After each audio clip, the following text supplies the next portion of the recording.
Just like Nokia, Sony, Huawei, and most recently OnePlus, Samsung might work with a photography company in the future to improve its smartphone cameras. Subscribe and hit the bell icon to get more tech videos. A lot of smartphone companies, especially Chinese brands, are working with photography companies to improve their smartphone camera performance. We've seen this with Huawei and Leica, Sony and Zeiss, Vivo and Zeiss, and most recently OnePlus and Hasselblad. And it seems Samsung wants to jump on the bandwagon of partnering with photography companies by partnering with Olympus on future Galaxy smartphones. Ice Universe posted on Chinese social networking site Weibo that the two brands are going to work together in the future. Another source claimed that Olympus was the one to approach Samsung with the view of working together on future smartphones, and we could see the fruit of their partnership as early as the S22 series. There's no information on how the two companies are going to work together or what Olympus's role is going to be in Samsung's smartphone camera department,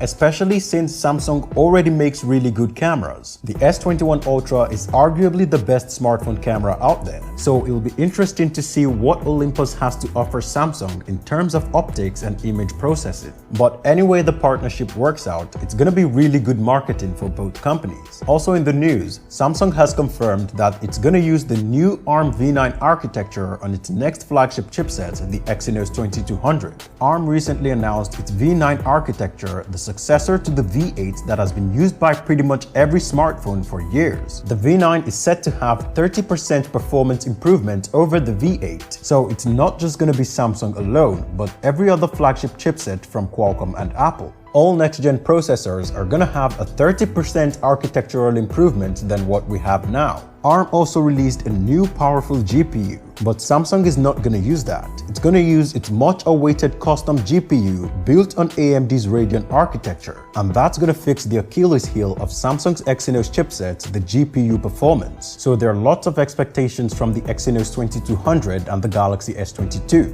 Anyway, that's all for me in this video. Thanks for watching guys, see you in the next one.